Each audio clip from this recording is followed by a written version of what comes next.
Hello everyone, this is part 8 of What If Naruto was banished and goes back to Konoha, and I hope you guys enjoy this video and to like, to subscribe, to share, and check out the playlist, to see more comment down below. Now let's start the intro. They call me a god. They call me a god. They call me a god. Join my membership, the perks are great. It's in the description. Tsunade furrowed her brow, as she looked over the final report laid in front of her desk. The Anbu who delivered the dossier simply stood at attention, neither speaking nor moving. The Black Ops saw as the Hokage's eyes scanned the pages, occasionally twitching at surprise or anger.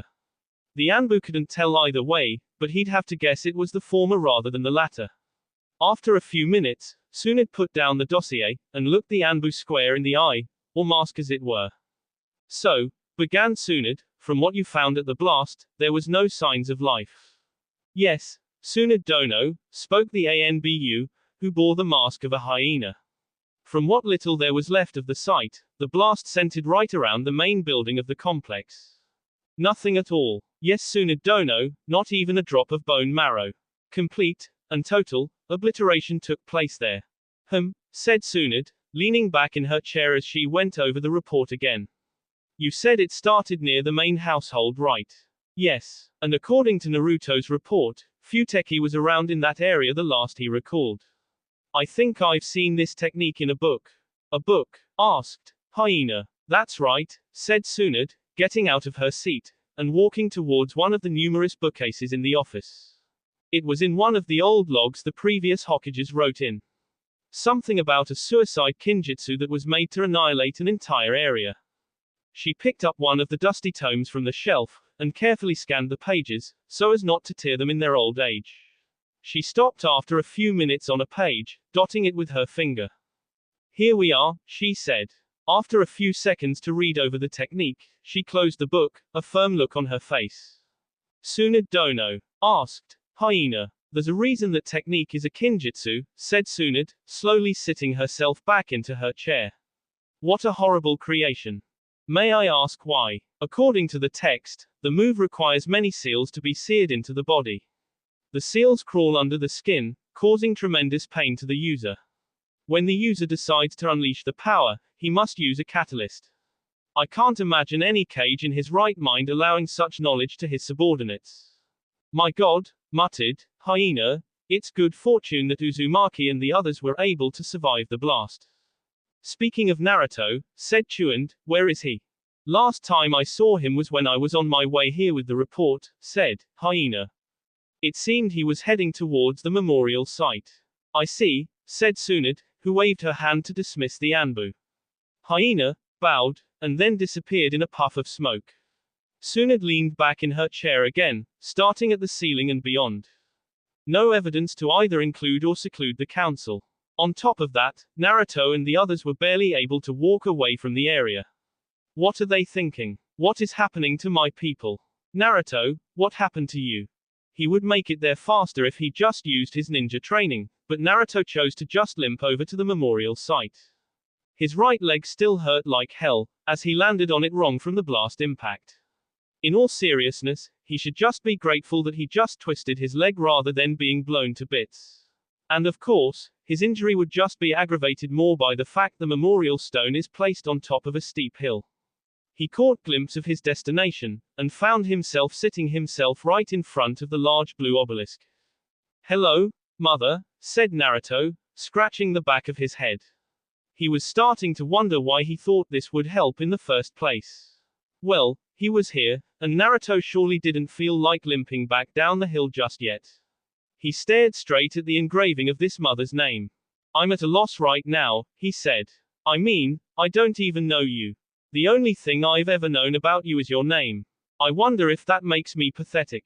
Naruto shook his head at the thought. I'm just trying to wonder if it's all worth it, mother. I mean, this power that our clan was given.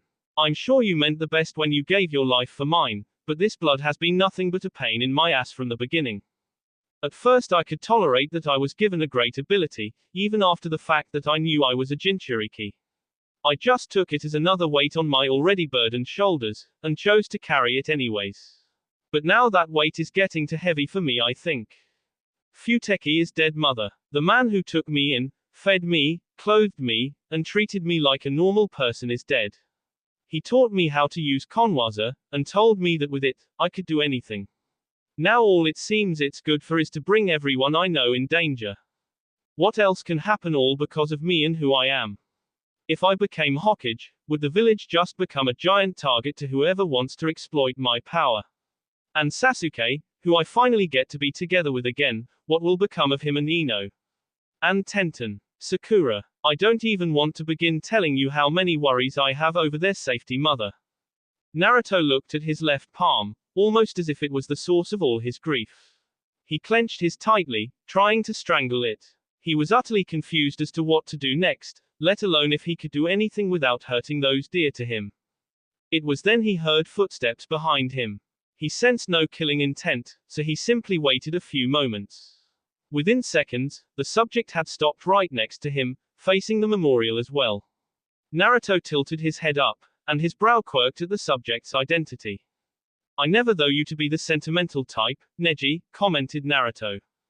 I come here after my more dangerous missions, replied the Hyuga prodigy, who appeared to be offering a prayer to the memorial. It helps to remind me of why I keep going. Who do you know who's on here? Asked Naruto. Well, if you must know, said Neji, I know 3 people who are engraved on this stone. 3. Neji bent down next to Naruto, he extended his right hand, and pointed to a spot near the bottom of the memorial stone.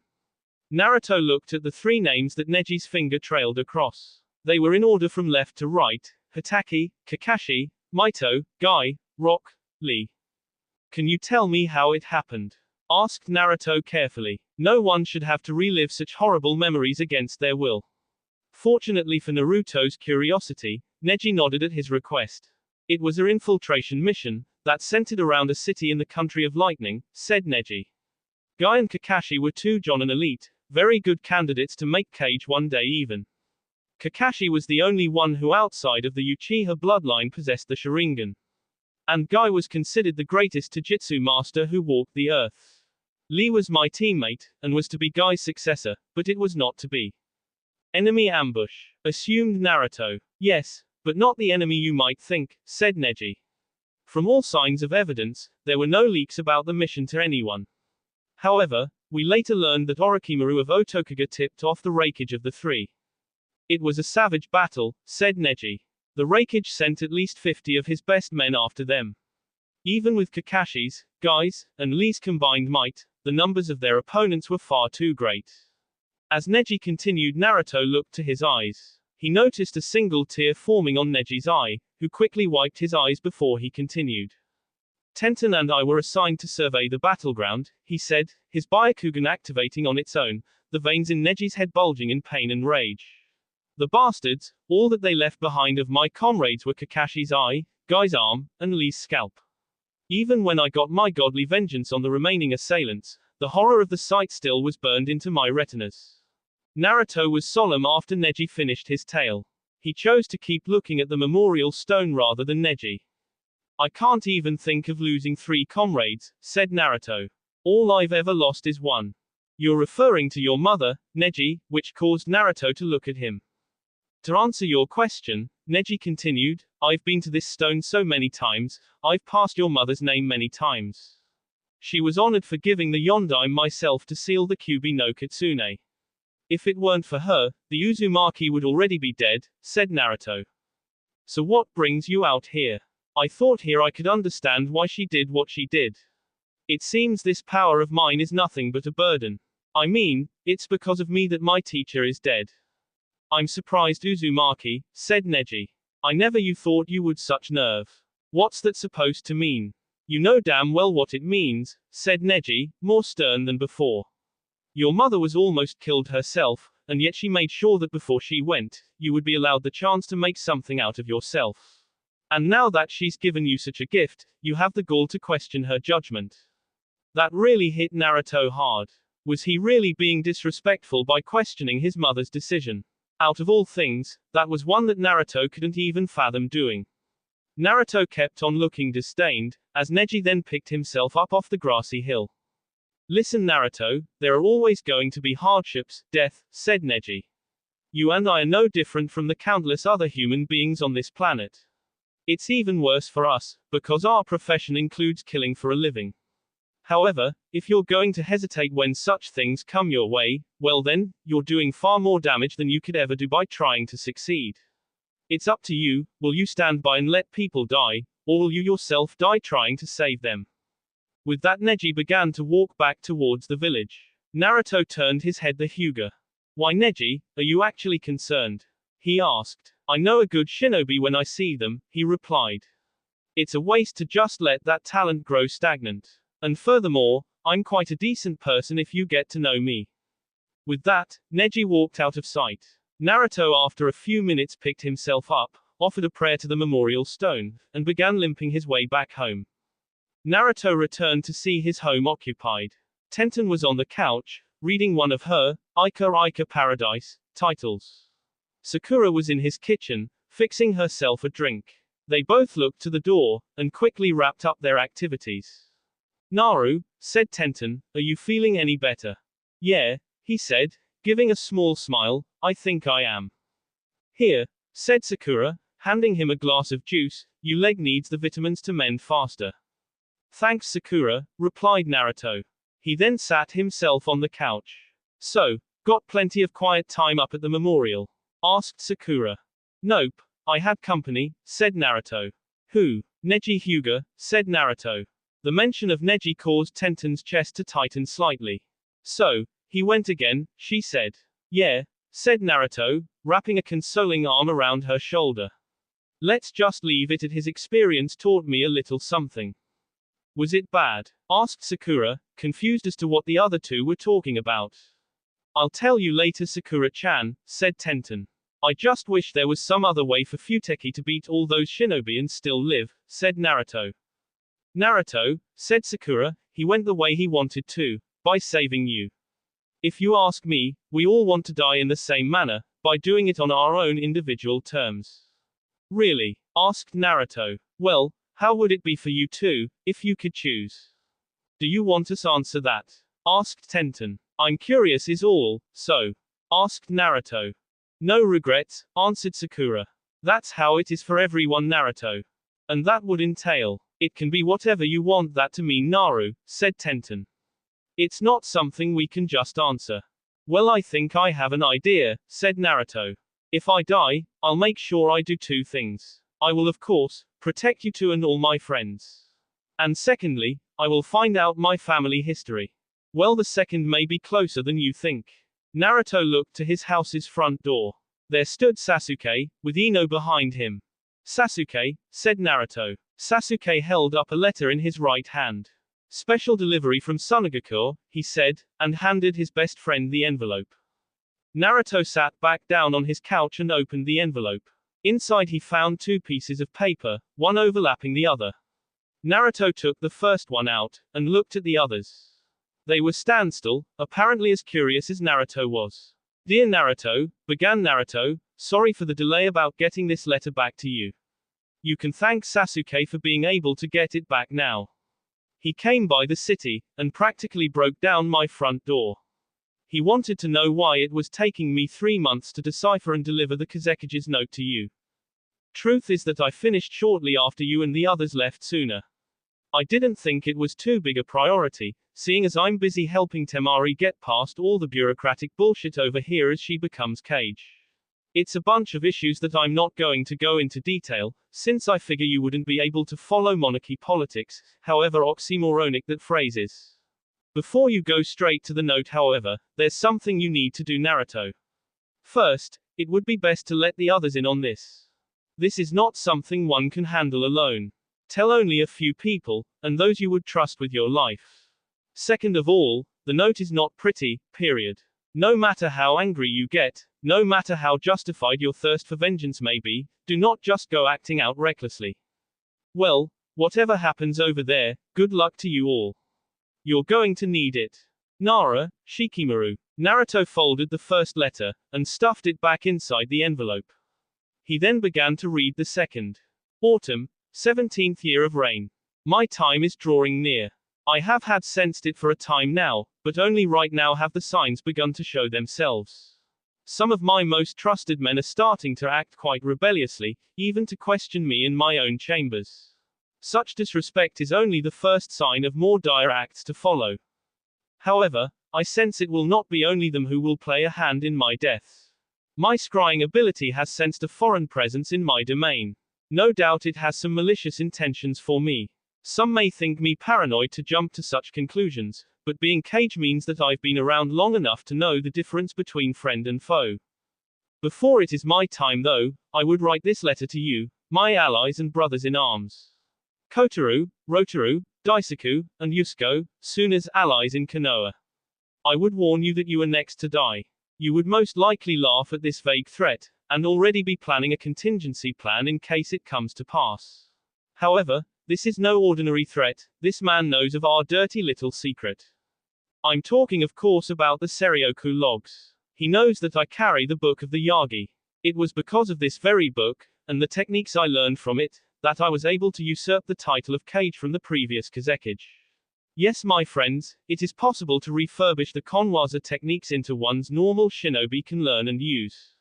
However, my newfound knowledge will be of no use for this man. This is a true Seryuku heir, as he has already mastered the techniques of his family. The moves I learned would take too much time to be of any use to me. He, however, can unleash them in a moment's notice. The four of you should be wary. I will no doubt be dead soon, and then he'll come for the book the Uzumaki that you four posses. Naruto came across a footnote at this point in the letter. It was from Shikamaru and it simply said, intelligible. It was apparent that the Kage died while writing the letter, as the evidence they had from Temari would support. However, it said all Naruto needed to hear. Naruto, said Sasuke, as he felt a huge surge of chakra flow from his friend. In the blink of an eye, Naruto was gone from the living room, the window to the side wide open. You knew, roared Naruto, as he tore off the doors leading to the council's chambers. The four rose from their chairs across from the door in surprise. They looked to see Naruto Uzumaki, almost as if he was trying to let Kyubi loose once again in the small room. What's the meaning of this Uzumaki? Said Yosaku. You know damn well what the meaning is, said Naruto, slamming his fist on the table, with such a force as to lift off the ground like a lever on the opposite side. Answers, now, he said. The four elders looked at each other, nodding in succession before returning the gaze to the enraged boy. Very well, said Yasuko. It began with the passing of your mother, Lady Ukyo. She bled out almost instantly after giving birth you two. However, said Daisaku, before she did so, and while the Yondaime was busy sealing the Kitsune no Kyubi, we persuaded her to tell us the whereabouts of the Seryuku logs. You lied to her, said Naruto. In a way, yes, said Yasuko. It wasn't long afterwards that we found the site of the Seryuku village. Unfortunately, the log of the Uzumaki was the only one we managed to get. We weren't the only ones looking for such precious items, said Kotaro. Cages, merchants, even missing ninja were trying their luck to find the 6 logs. As such, the 6 lucky recipients and the logs scattered to the 4 corners of the planet. We told Lady Ukyo that we would one day return the log to you, so you could continue the family history, said Rotaru. But after a while, we thought it best to keep it to ourselves. And what the hell would give you such an idea? Demanded Naruto, starting to circle the table. The elders circled as well, to avoid the grasp of Naruto. Greed for one thing, politics for another, said Yosaku. Such powerful techniques would be a great asset to whoever had the knowledge of them. It was our trump card in case of an uprising. In addition, the influence it granted us allowed us to run Konoha the way we saw fit. To give it back to you would be disastrous, said Daisaku. You're a big enough target as is being the Jinchuriki. If word were to spread that you also possessed Konwaza, the village would be overrun by thugs, thieves, murderers, missing ninja, and the other 4 nations themselves. We couldn't give it back to you Naruto, Rotaru.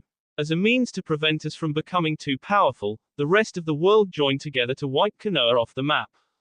And what about Futeki? Said Naruto. I'm smart enough to know that you played a hand in it. That was the other problem, said Kotaro. We were asked to deal with Futeki, and get the Book of Bison in his possession. You just take orders. What are you, ninja or cowards? We're politicians, Naruto, said Daisaku. We aren't in the business of killing. But this time we had a reason to accept this request. And what would that be?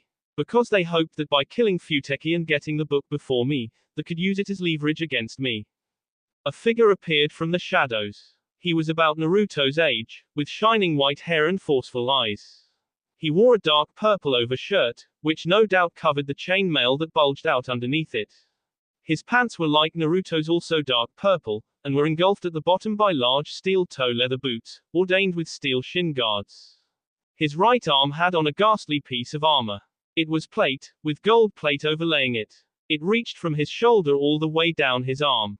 The hand section was topped off with a claw hand, and 3-inch spikes protruding from the knuckles. The left hand also bore armor, but not as large as the right arm. This was also plate with gold place overlay.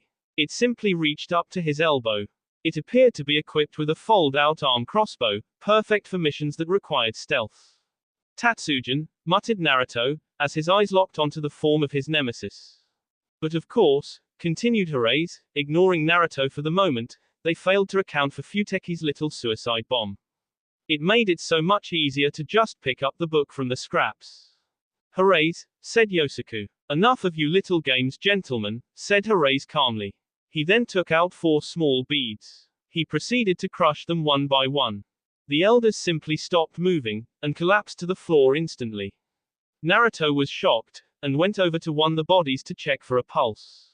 As he rolled over the body of Rotaru, he became even more shocked. The eyes had become pitch black, and the mouth was wide open, with no teeth or tongue in sight. What the hell, Hirase? Exclaimed Naruto. It's one of my family's techniques, Uzumaki, said Hirase. In fact, you've experienced it before, when I was still working out the kinks. Naruto, puzzled at the comment for a moment, suddenly came to realize what Hirase was referring to. Forgive me, father, said Hirase to himself, I know you said not to, but I learned 'em anyway. Naruto thought that the boy would give up. Only an idiot would fight with one good arm. However, he was witness to the boy raising his right arm, as long claws of what appeared to be chakra form around his fingers. What the hell? Thought Naruto, but his instincts quickly took over as the boy now was blazing at him, clawing at him with those claws. Hirase was able to get a grazing hit on Naruto's arm, and Naruto felt a chill down to his very bones. Naruto fell to his knees at the contact. Those claws are physical. And what is this feeling? I feel like I'm going to pass out from that slight scratch. So back then, said Naruto to himself, you are the only person since then to still be alive, in every sense of the word, Uzumaki, complimented Hirase. It's a technique called Kondore Sume. Why do all of this, Tatsujin? Asked Naruto. Why go to all this trouble, wasting so many lives in the process? Hirase just laughed at this remark. Naruto looked at him like he was insane. In many respects, one could make a case for just that. This is a man who just killed 4 men without a second word or thought. I won't ever tell you, Uzumaki, spat Hirase. And I intend to keep you in the dark. The only thing you will ever know is that you're the reason for Seryuku's demise. And this, he said, showing a book in his clawed right hand, is the ensure me that you never will. That's, said Naruto. Your family log, answered Hirase. And now that makes 4 in my possession. You're going to get the other 2 for me. Like hell I will. Hell, interesting choice of words, smirked Hirase, as he quickly used a fire technique in his left hand, creating a small flame. He slowly moved it towards the book. Wait, said Naruto, to which Hirase obliged. Now you get what's going on, said Hirase. If you bring me the other 2, then you can have this log of your family's betrayal. You have 1 week, good luck. He then teleported instantly, leaving Naruto in the room with 4 corpses. It was a few hours later that day, that Naruto found himself in the Hokage's office. Naruto, started Tsunade, are you certain it was Tatsujin Hirase? I could never forget that bastard, answered Naruto. Well, I have no evidence that disproves you otherwise, so the charges against you will be dropped. Thank you, Tsunade Dono, said Naruto, bowing towards her. But the question is now, what do you wish to do, Naruto? Asked Tsunade. I'm certain that Hirase will need to be dealt with sooner or later. Tsunade Dono, said Naruto, Could I please be given permission to go after these logs he wants so badly? So you're going to do what he says then, said Tsunade. It just seems like the easiest solution, said Naruto. I can deal with him and this crummy past of mine once and for all when the time comes. I see, said Tsunade, then here is your S-rank mission Uzumaki Naruto. The objective is twofold, find the 2 remaining logs, and then eliminate the threat of Tatsujin Harays. You may take anyone you see fit and use the full resources this office can provide. With that, Naruto bowed and exited the Hokage offices. He came outside to a setting sun. Harays, he said to himself. If it's a war you want, then you've got it. I will bury you, your family, and my family as well. I have a good life now, and you're not going to fuck it up with your petty grudge against me. Yamanaka Ino was, to be simple about it, a creature of habits. Sure, she had a mischievous side to her, and like most young ladies liked to let it loose every now and again. She also would never set herself to a routine, as she felt that was what made life in itself boring. However, when it came to waking up in the morning, and getting ready for the duties ahead of her, she always did the same thing. It started with Ino slamming her right fist into the alarm clock that sat upon her nightstand. She would usually wear to bed some type of underwear combo with a t-shirt to be modest, except for those times she had been intimate with her boyfriend. She would sit at the edge of the bed, and stretch her arms out a bit, mostly getting the kinks out of her upper arms and letting her hands and ligaments loosen up, and then step towards the bathroom, stripping if necessary along the way. After roughly 20 minutes, a refreshed Ino would emerge from the bathroom, and proceed to equip herself for the coming day. Ino wasn't ashamed of her body, and so would dress right next to her dresser, which would happen to be right next to the window in the room. She actually appreciated the view, as it overlooked the stone monument honoring the Hokages of the village. It gave her something to shoot for, something to do her best for. And so began Ino's day, as sure as the sun will rise the next morning. However, unbeknown to her, something different happened between the time she finished putting on her underwear, and the time she began to get on the dress she put under her jonin equipment. What was different was that someone about a mile away, on top of one of the many phone poles lining the village streets, was a boy with a camera. Unlike many cameras of commercial use, this one was specific to shinobi. It was only a 2-inch square, and was fastened together from wood or plastic. It wasn't adorned with a bunch of fancy switches or such, it only had one button to activate the shutter. Despite its size, shinobi could depend on it for accurate photos from a mile away, and was easily disposed of if the shinobi was ever caught by an enemy. After taking a few snapshots of the undressed kunoichi, Naruto put the camera back into one of his tool pouches.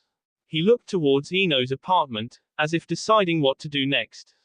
He then sighed and shook his head. He began to remember how he got duped into this situation in the first place.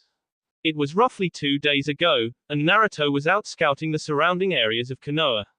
It was the day after Tsunade assigned him his S-rank mission, to which the goal was eliminating the threat of Tatsujin Harays.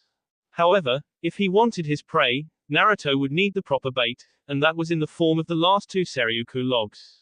He found himself wandering a neighboring village. The village was a trade ally for Konoha, as it had business with the neighboring nations and their villages as well. That made this place a valued trade route for Konoha. It also made the village quite desolate, as many did not stop for long on their travels. Most people passing by were on their way to a bigger area, and the village was mainly a hub full of hotels, restaurants, and the occasional place of entertainment. Naruto asked around, managing to get a few traders, owners, and people passing by for information on what he was looking for. Of course, it was a chance in a million that anyone knew of anything, let alone of the logs. As such, Naruto had no luck in finding anything of value in his investigation. Then fate rolled a decision that went straight in his favor. He was about to get ready to leave, when he passed the red light district the village had. Normally, Naruto just passed by such hovels, but he heard something of interest, the distinct giggling of a man. He passed through the red satin curtains blocking the entrance, and looked into the dark and seedy club. It was still early in the morning, so no real show was being preformed. However, the bar was far from closed, and men of all backgrounds could be seen downing drinks of varying alcoholic content. And lo and behold, Naruto found the man he heard in one of the nearby booths. It was none other than the Sanin Jiraiya, surrounded by a few of the fairer sex. Pervert he may be, but the man certainly was born with a silver tongue. By Naruto's observations, he was enjoying himself immensely, laughing and obviously intoxicated. Don't tell me he spent all that money on stuff like this. Though Naruto dryly, remembering the hermit's tremendous fee for repairing the seal of Kyuubi. He walked over to the hermit and sat himself down in the middle of the party. Ha, said a slurred Jiraiya, taking a few seconds to look over the visitor. Oh, if it isn't the brat from before. Uzumaki something. Naruto, corrected Naruto, my name is Naruto. And what the hell are you doing? What does it look like I'm doing? Said Jiraiya, as if it was obvious. I'm having the time of my life. Look, I hate to ruin your fun, old man, said Naruto, but I was wondering if you could answer something for me. The hermit looked at the young blonde and just scoffed. Beat it, kid, he said bluntly. I ain't leaving until either I lose my buzz, or somebody here takes me home, he said, leering at the girls and laughing to himself. Naruto was getting irritated by the drunk sitting in front of him. But then, he got a mischievous grin on his face. So, either of those conditions will do, he said snidely. Before the Sanin could retort, he found himself being dragged by the collar at a fast speed. Naruto dragged the pervert outside the limits of the village, and to a nearby lake. It was surprisingly easy, but Naruto credited that to the fact that Jiraiya was drunk. With a small bit of effort, Naruto flung Jiraiya into the lake, the hermit hitting the water with a heavy splash. After a few seconds, Jiraiya bubbled up to the surface, coughing and gasping. Awake now, old man? Asked Naruto. The hermit growled menacingly at the blonde who ruined his chances. The two were bickering for a while afterwards, but eventually, Jiraiya and Naruto found themselves sitting at a dango shop, talking like two responsible men would. Naruto told Jiraiya what had happened over the past few days in Konoha, to which the Sanin listened respectfully. So, you've got a thorn in your side, and he's left you with a way to get rid of it, commented Jiraiya. That's about the gist of things, said Naruto. I have a week, otherwise he destroys my family's log, and I can assume he won't stop there. He strikes you as the type to be recklessly violent, scoffed Jiraiya. Slouches they may be, no one gets the better of those council bastards by sheer luck. No kid, you better know exactly what you intend to do to this Tatsujin if you want to beat him at his own game. I know exactly what I'm dealing with here. The big obstacle is finding the logs he wants. Jiraiya nodded at that, actually impressed at the blonde's ability to think this situation through. Desperate times can certainly bring out the best in people. Well, you came to bother me for what exactly? Asked Jiraiya, wanting the kid to get to the point. I thought such a legendary ninja as yourself, said Naruto, trying to play to the man's ego, would know something about those logs. Jiraiya wasn't one to miss a person's ulterior motives. No, being a great shinobi meant knowing when a person was truthful, and when they were being subtle in their ways. And since Naruto laid out some bait for him, why not humor the boy and take it? And you'd be right about that, smirked Jiraiya, immediately getting the boy's full attention. Yep, now the ball was in Jiraiya's court. Of course, he continued, I wouldn't just give the information out to anybody I ran into.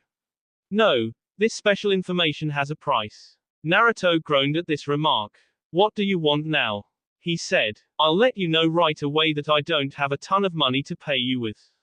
Oh no, said Jiraiya, I'll think this will be a payment in kind. Payment in kind, said Naruto, quirking a brow. Do I look like a merchant to you? I means to pay for something with something other than money. Trade goods, clothes, food, favors, labor, and the like, explained Jiraiya. And what do you want from me? Muttered Jiraiya, as he thought it over. What would be the perfect payment for this brat to give him? A sly smile then appeared as he came up with an idea. I want some research material, said Jiraiya. Naruto's face went pale. He knew exactly what he meant. You can't be serious, replied Naruto. I am, answered Jiraiya. Since you went and ruined my fun, you need to get me some new fun. Of course, you couldn't possibly be as charismatic as me, so I'll settle for some material for my next book. You write books, said Naruto. The famous Ica series is all mine, grinned Jiraiya, earning him a painful groan from the blonde. Have some photos for me in a few days. They don't have to be nude shots, but hey, I won't complain. The hermit then began to giggle to himself again. And hence the present situation Naruto now found himself into. However disgusted with this task he may have been, Naruto wasn't the type to not at least try his best at accomplishing it. And in the end, if no one asked, he wouldn't tell. There were no casualties to be involved with this assignment, aside maybe from Naruto's level of respect from his friends. That was a risk he was willing to take, however, if it led to their safety from Harays. On another note, he had to admit, Ino wasn't a bad catch. His best friend Sasuke certainly had good taste in women. With his business done with Ino, he jumped off the pole he stood upon, and landed soundly. One person might not be enough to satisfy that pervert, but who else would be a potential target? A snap of his fingers announced an idea in Naruto's brain. Hinata might be a possible photo opportunity. He then made his way over to the Hyuga compound. When he made it to the Hyuga grounds, he let himself in by way of the large walls surrounding the mansion. The noble Hyugas tended to have a policy of avoiding ones of lower stature, which included a long list. He transversed the walls, and found Hinata outside the house in the training area. He also saw that she was about to spar with Neji. He decided to pull out his camera from here. He might be lucky with a snapshot, and watching the two would be entertaining as well. The two Hyugas stepped into the Yukan stance, both looking solid in the style by that move alone. They also activated their legacy, the Byakugan. A lot could be learned about one's opponent just by looking at the neutral stance, and one could even concede the fight before a single blow was thrown. Neji began the match, charging Hinata in an aggressive manner. He started his attack off with a knife-edge jab with his left hand. Hinata lifted her right arm up, and blocked the straightforward jab. She then tried her own knife edge, but in a chop, swinging her left arm towards Neji's neck. Neji could have easily blocked the blow, but that would leave him open for his tastes, so instead he ducked the chop, and jumped off his feet, lifting his right foot to kick Hinata. Hinata bent herself backwards, as she felt the cool wind behind the foot's motion wash over her. She snapped her body back quickly like a spring, and grabbed Neji's leg with her right hand. She then used a knife-edge jab into Neji's leg, scoring a direct hit on one of his tenketsu. Neji winced a bit at the pain, but ignored it as he freed his leg and dug in into the ground to balance himself. Neji was like a post in the ground, as his mobility was hindered temporarily as blood flowed into his leg. Hinata, knowing she had the advantage in mobility for the moment, started to circle her cousin. Neji blocked most of her jabs and chops, but fell victim to a few direct hits, one on his wrist, one landing near his kidney, and one more on his previously injured leg. However, he managed to get the upper hand, as he saw another incoming jab. Neji ducked the blow, and leaned in towards Hinata's side. He landed a knife-edge chop to her side, and then used her momentum to throw Hinata to the ground. Neji thought it best to try and end the match then and there, before he suffered any more damage. He raised his left hand, and drove it downwards in a knife-edge jab. Hinata was stunned temporarily from Neji's combination, but regained her composure to see the death blow incoming. She kicked herself up quickly, the hand of Neji's barely missing her forehead along the way. Hinata then flipped into the air.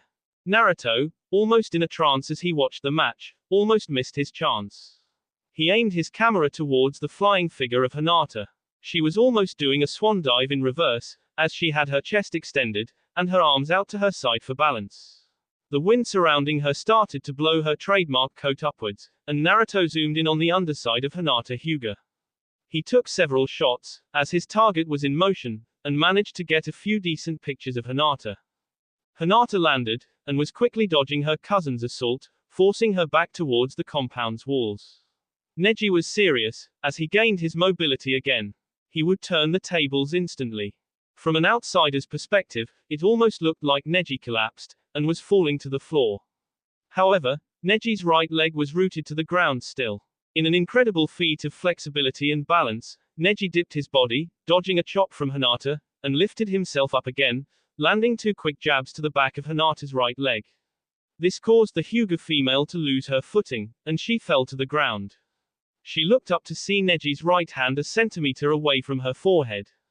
"I win," he simply stated, neither bragging or being rude to Hinata. He then offered his hand to Hinata, who gladly accepted it to help her up. "Thank you," said Hinata, as she dusted herself off a bit.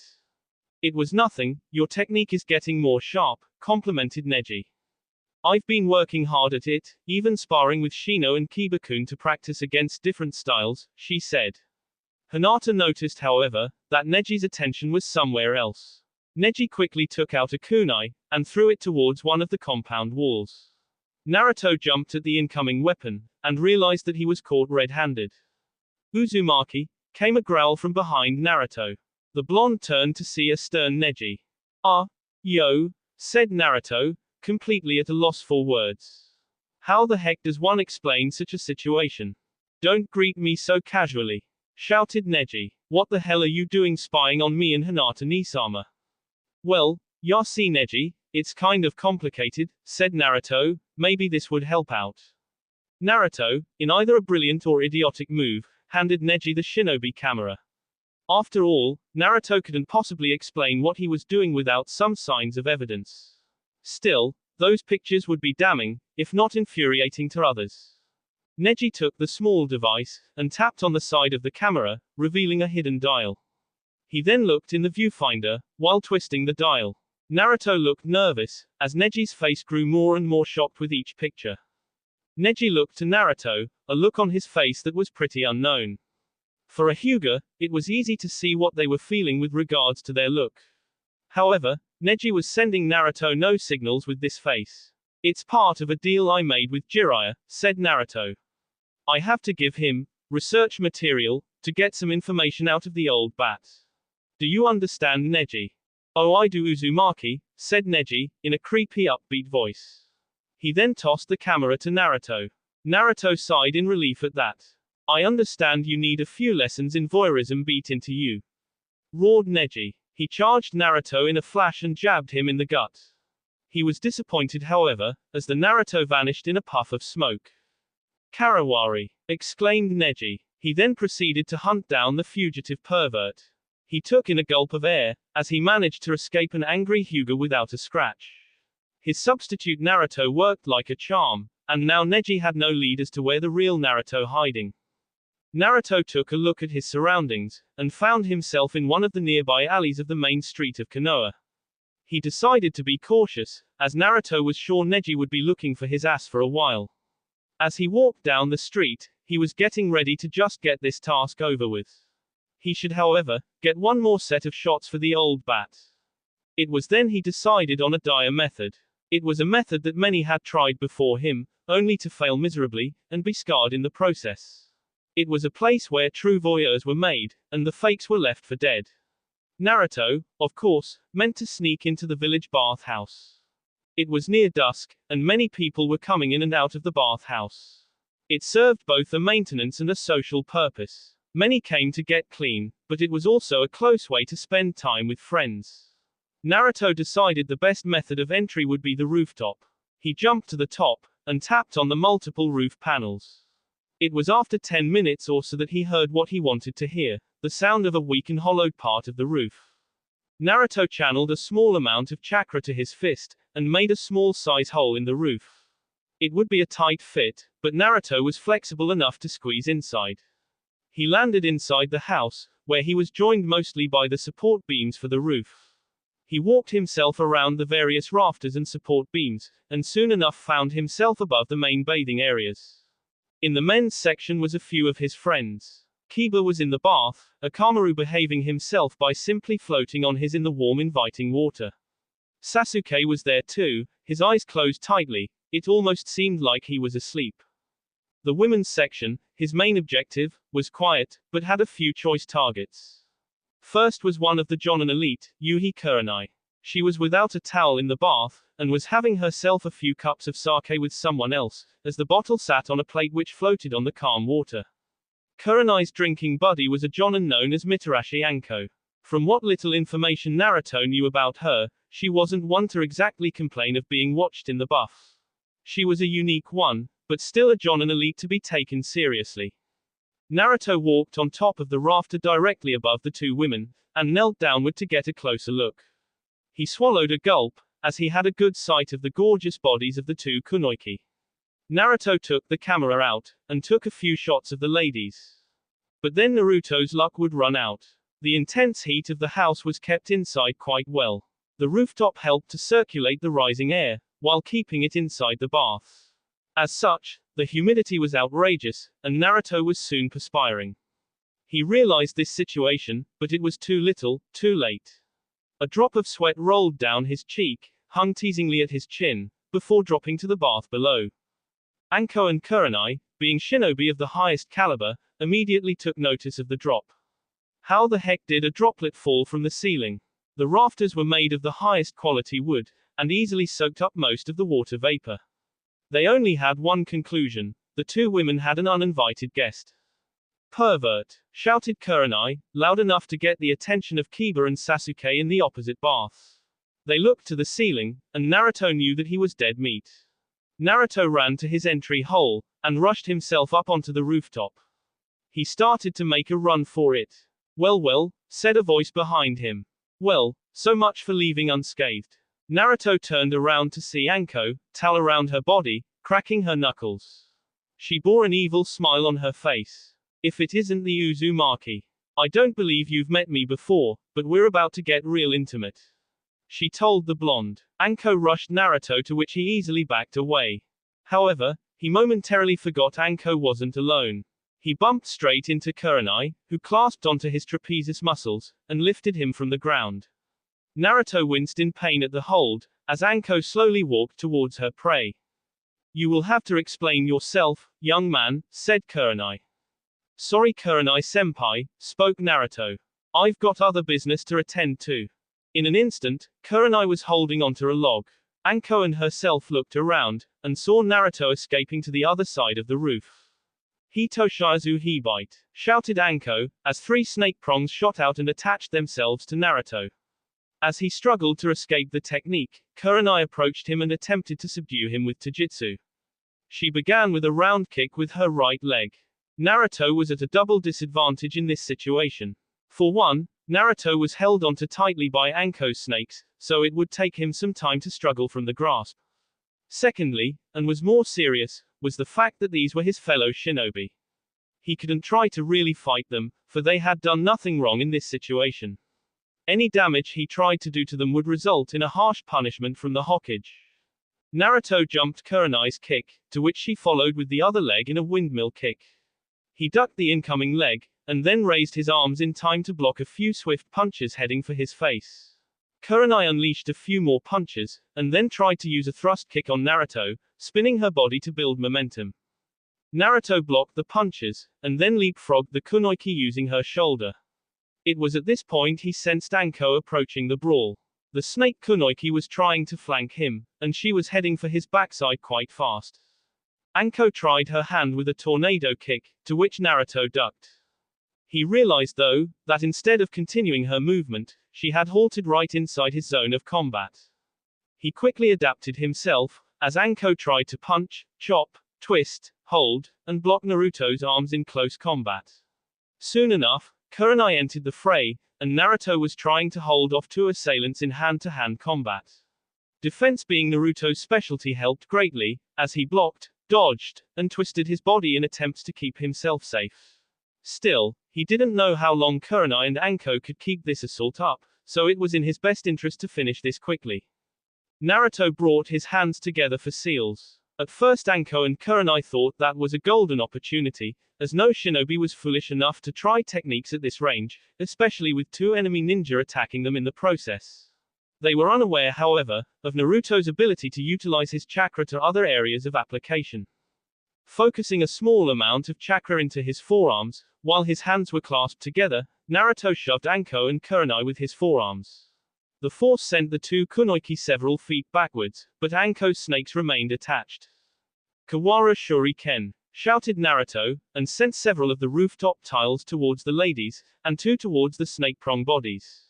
The tiles forced their way through the prongs, and soon enough the technique was cancelled. Naruto took this momentary break to jump off the roof. Naruto landed right in front of the bathhouse entrance. Naruto thought he would be home free at this point, and was ready to assure his escape by applying some chakra to his legs. However, he was stopped, curiosity of a fist that erupted through the bathhouse curtains and straight to Naruto's jaw. Naruto looked up to see two men staring at him menacingly. One was Kiba, the other was Sasuke. Guys, wait, Naruto started to plead. I can explain everything. Didn't think you the type, Naruto, said Kiba, cracking his knuckles. But then again, I'm still going to have to kick your ass. Jonin duties and all that. Sasuke asked Naruto, hoping for mercy. Sasuke simply shook his head. All I can do for you is take you to the hospital afterwards, Naruto, he answered his friend. At this time, both Anko and Kurenai had joined the two men. Naruto chuckled nervously to himself, the last thing he remembered before a vicious beating occurred. It was times like this that he was glad that someone put a demon inside him. Since the seal of the Yondaime was on his person, Naruto was easily healing inside the hospital. But man, they really put a beating on him. When he was first conscious, Tsunade, after a thorough scolding, ran off the list of Naruto's injuries. All in all, Naruto suffered 5 broken ribs, 2 fractured ones, a fractured jaw and nose, 1 dislocated leg and shoulder, and a plethora of minor cuts, scrapes, and bruises. Jiraiya's smile wouldn't come off even if you ripped off his lips, as he heard Naruto's tale in full after he was released from the hospital a day later. Honestly, even his genius literary mind couldn't make something like that up. Naruto just sat here, giving the hermit the stink eye as he enjoyed his little victory over the blonde. Enough already, old man, said Naruto. It's not that damn funny. Oh, it is, said Jiraiya, before treating himself to another fit of laughs. I might even have to use this in my next book, my sale would skyrocket. It's your fault, you know, complained Naruto. I wouldn't have to go through that crap if you weren't such a pervert. Now kid, teased Jiraiya, it's not very mature to blame others for your shortcomings. The Sannin then decided he would have a drink, like he did about 12 times out of the day. He walked over to his bed and picked up a bottle of the sauce, proceed to pour himself a cup. Naruto just shook in head in disgust at the man. Why do you do this? He asked. Seriously, why do such perverted things? Haven't you ever heard of the words, relationship, girlfriend, marriage?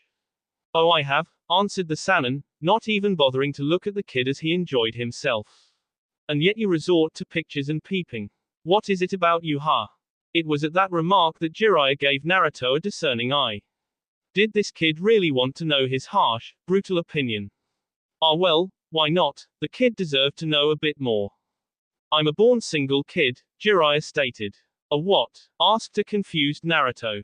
A born single. Sure. I had my fair shots every now and again, to find someone to hold on to.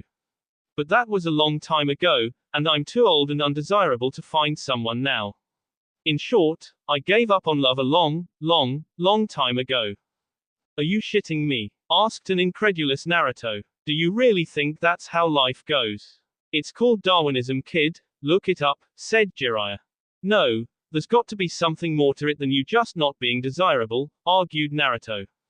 Look, kid, said Jiraiya, slugging down his drink and immediately pouring himself another.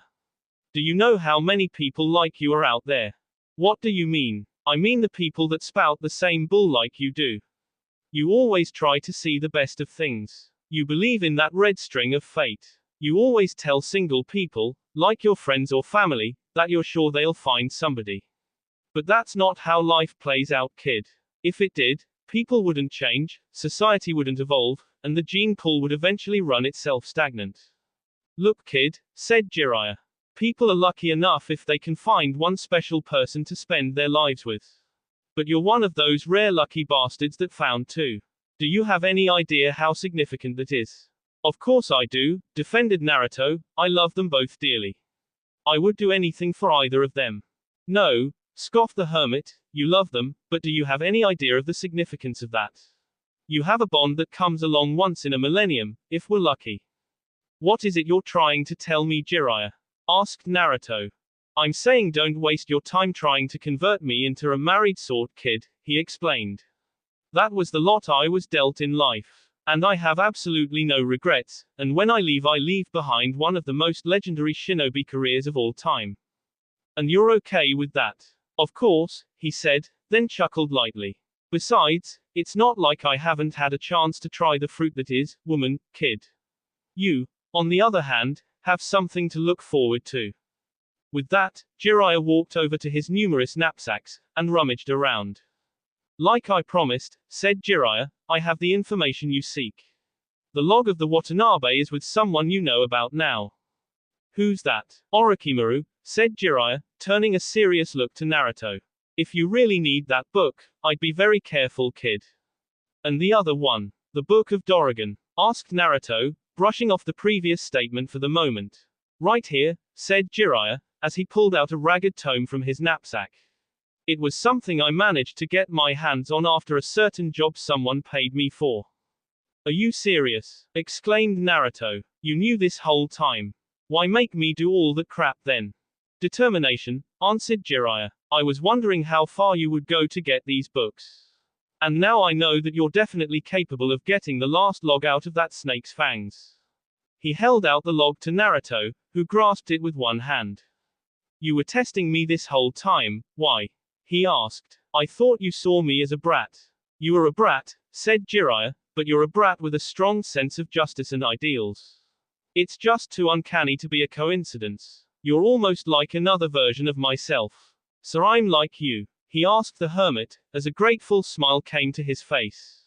He wiped off the respect he had in his eye and then smirked at Jiraiya. Does that mean I'm going to be an old pervert in the future? We'll see about that, said Jiraiya. Now get out of here, kid, you've got about 4 days left. Tenten and Sakura's ears perked up, as the sound of Naruto's door opening came to life. Naruto quietly came inside, and closed the door behind him. He was almost in a trance, as he turned himself to his living room, oblivious to his company. How did things go, Naruto-kun? Asked Sakura. At this, Naruto looked up at Sakura, giving her a thoughtful stare. He then gave one to Tenten. He bit his lip in thought, and then looked the girls in their eyes. I want you girls to go home, he said, almost like it was an order. I want you to go and clean yourselves up nicely, put something nice on, and get back here. I'm going to take you to a nice dinner, and then for a stroll in the park.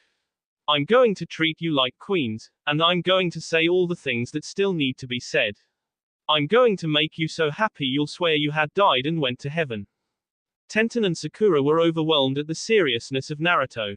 As his words sinked in, they saw past the strict tone of voice, and saw that he meant nothing but affection. The two girls looked to each other, both seeing the other wide-eyed and mouth opened. They quickly gained their composure, and quietly left for their respective homes. Naruto smiled to himself after they left, and then headed to his own shower in his bedroom. So, how am I doing?